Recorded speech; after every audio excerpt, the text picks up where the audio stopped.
Aujourd'hui je vous retrouve pour une nouvelle fashion analysis. Est-ce que vous êtes content? Moi oui. Et aujourd'hui je vais vous parler d'Olivia Rodrigo, qui est une actrice, chanteuse et compositrice philippine américaine à seulement 18 ans. Est-ce que ça choque que moi? J'espère que non. Je la trouve vraiment admirable pour ses débuts. Du coup j'ai décidé de parler d'Olivia non seulement parce que j'ai trouvé que l'album était vraiment incroyable, mais aussi car je trouve qu'elle a un style qui s'est vraiment dégagé avec la Sour Era. Encore une fois je vais faire comme d'habitude, j'ai rassemblé du coup tout ce qui était styliste, maquilleur et coiffeur. Sinon je pense qu'on va plus s'en sortir parce qu'elle en a quand même beaucoup, mais les principaux sont Jake Sammy avec qui elle a travaillé pour Déjà Vu et aussi pour les teasers de l'album, enfin le visuel. On a surtout Chloé et Chanel Delgadillo en tant que ses stylistes principales. La make-up artist c'est Molly Greenwald. Le coiffeur c'est Clayton Hankins. Là je vais parler surtout des 3 MV qu'elle a sortis, donc Driver License, Déjà Vu et Good For You. Et après je vais vous parler des tenues de scène, mais aussi des tenues avec les photoshoots qu'il y a eu, ainsi que son style dans la vraie vie. Donc voilà, après il n'y a pas plus de trucs intéressants dans les MV, donc je vais tout de suite passer au MV.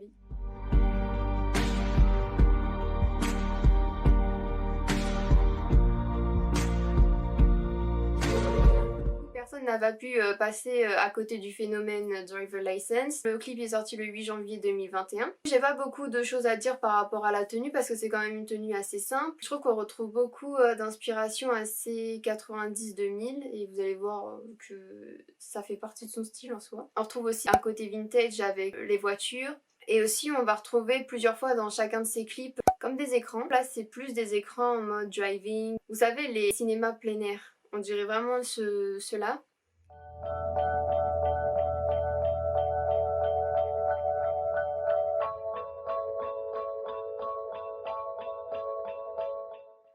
Ensuite, on a eu le clip de Déjà Vu qui est sorti le 1er avril 2021. C'est mon clip préféré, je l'adore, j'adore la musique. Dans ce clip, elle a voulu exprimer cette sensation de déjà vu en se faisant passer comme une stalker, comme elle le décrit dans ses interviews. Et aussi, elle s'est inspirée beaucoup du film Killing Eve. J'adore le bandana au début du clip, très 50-60. Et en plus, c'est la même voiture que dans Driver License. Encore une fois, c'est encore des looks assez simples. On va retrouver à la fin un espèce de cardigan Chanel. On retrouve encore les écrans très 80-2000. Du coup j'ai l'impression que vous savez qu'elle fait comme un avant, après, maintenant. Vous allez voir pourquoi je dis ça.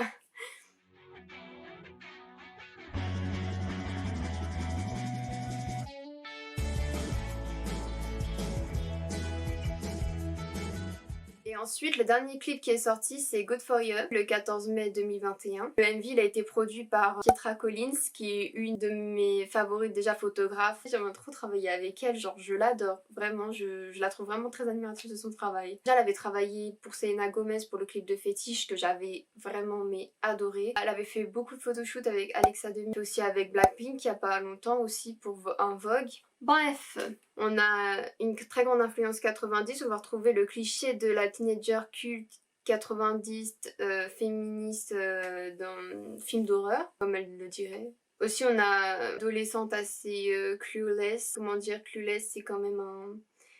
Clueless c'est un film iconique, donc si vous ne connaissez pas, allez checker ce film. Personnellement je suis très fan de l'espèce de tenue assez clueless, donc elle a un espèce de top, bon ça celui-là il est revenu à la mode cette année, donc voilà, avec la jupe à carreaux qui fait très 90 et d'ailleurs elle me fait grave penser à Megan Fox dans Jennifer's Bodies. Je sais pas ce que vous en pensez mais moi ça m'a fait grave penser à ça. Du coup cette fois-ci pour les écrans on retrouve plus vous savez les Samsung à clapet, du coup des téléphones, et du coup comme je disais, je pense que dans ma théorie, elle fait passé, présent...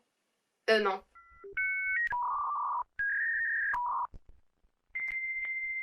Enfin voilà quoi. Je trouve qu'avec ce MV, on a une très grande influence de la tendance punk des années 60-70 qui nous a valu l'arrivée de Vivienne Westwood. D'ailleurs, je vais en reparler de façon de Vivienne Westwood plus tard. L'uniforme, il provient de la réserve d'ABC, costume, signature, quelque chose comme ça. Et avec Nike. D'ailleurs, ce qui m'a très étonnée, je savais pas qu'on pouvait se faire prêter des costumes d'ABC, mais bon. why not. Du coup ensuite on va parler des stage outfits, ensuite presse, etc. Je vais faire vraiment un global parce que là vous voyez c'est pas comme la K-pop, il n'y a pas de stage précis. C'est plus... en plus avec le confinement ça a été sûrement forcément encore plus compliqué, donc du coup on n'a pas eu tout ce qu'on aurait pu avoir.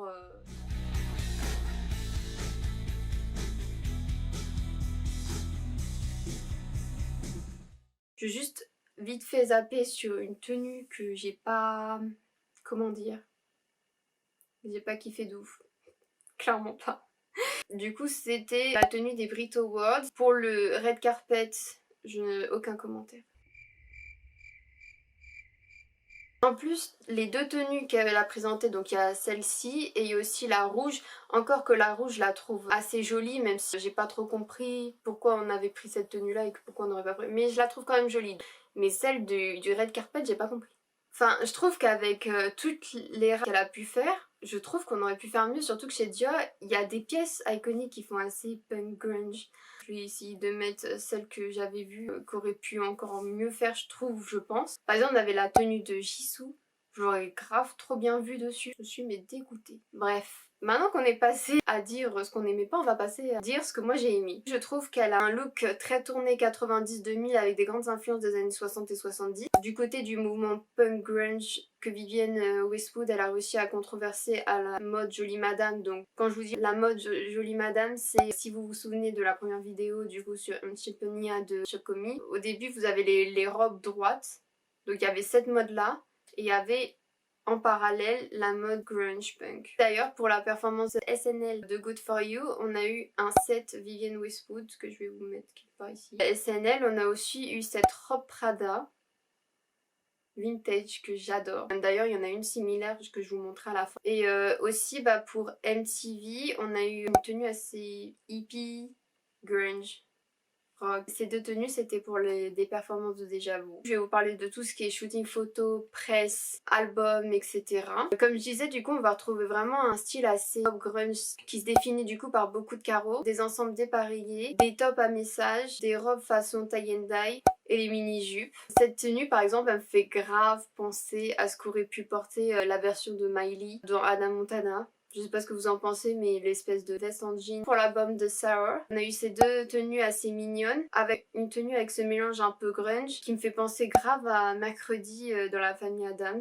Chacun son opinion, mais moi personnellement à chaque fois j'ai des références dans ma tête qui me viennent et ça se trouve vous en avez d'autres. Donc n'hésitez pas comme d'habitude à me dire en commentaire ce que vous en pensez. Ne pas louper aussi le magazine Nylon, je sais pas comment on dit, nylon, que j'ai trouvé incroyable. Bon, j'ai sélectionné que deux looks que j'ai préférés, il y en avait 4, mais après c'était pas mes préférés. Moi mes deux préférés c'était vraiment ceux-là. On a un top Print by Thornton Bregazi et une jupe Blue Marine, c'est une marque que je commence vraiment à adorer. Après le deuxième look, on a un top gilet Mariam Nazirzadeh et l'incontournable jupe Miu Miu qu'on a pu retrouver beaucoup chez beaucoup de K-pop idols, je crois que c'était chez Dayoung, Sunmi. Tout ça, ça a été stylisé par Tiffany Reid. Maintenant on va passer du coup aux tenues de son style de d'habitude. Du moins je les ai pas vues porter autrement, donc ça se trouve je me trompe peut-être, ça se trouve la tenue était prévue pour un truc quelque chose, mais du coup moi je les ai pas vues pour une performance spécifique. Elle peut très bien élaborer des looks simples comme des looks un peu plus travaillés. On va retrouver beaucoup de robes fluides, courtes, longues ou moulantes dans son vestiaire, que ce soit à carreaux. Aussi on va retrouver beaucoup de noir et après elle ose aussi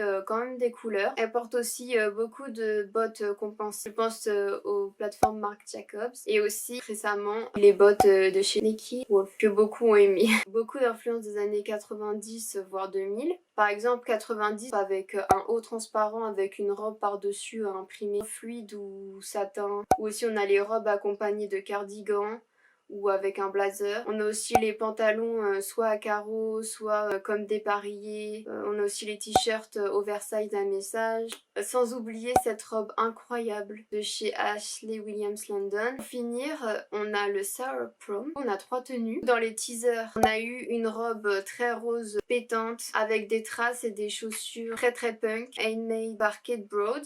D'ailleurs la robe bleue aussi qu'elle porte pendant toute la vidéo. Elle a une robe bleue très électrique. toujours fait par Kate Brown. Elle va retrouver ses fans avec une robe que j'adore énormément et vraiment c'est mon look préféré je pense, qui ressemble du coup comme je disais à la robe Prada de Betsey Johnson. Voilà, c'est tout pour les looks pour le moment. Elle va sûrement avoir une autre garde-robe, mais pour moi j'ai l'impression que c'est comme la fin de l'era Sour. Ma vidéo elle touche enfin à sa fin. En conclusion, je pourrais juste dire qu'Olivia Rodrigo pourrait tout avoir d'une allure d'une future hit girl de cette génération. Elle a son style propre à elle et elle apporte beaucoup de nouveau, ou je puis dire de renouveau, à la pop américaine. J'espère non seulement qu'elle va garder ses stylistes, mais aussi qu'elle va réussir à pouvoir garder ce look qu'on adore quoi. Du coup, comme d'habitude, n'hésitez pas à me dire en commentaire ce que vous en avez pensé, vos tenues favorites. Je vous laisse, je vous dis à bientôt, prenez soin de vous. Bye!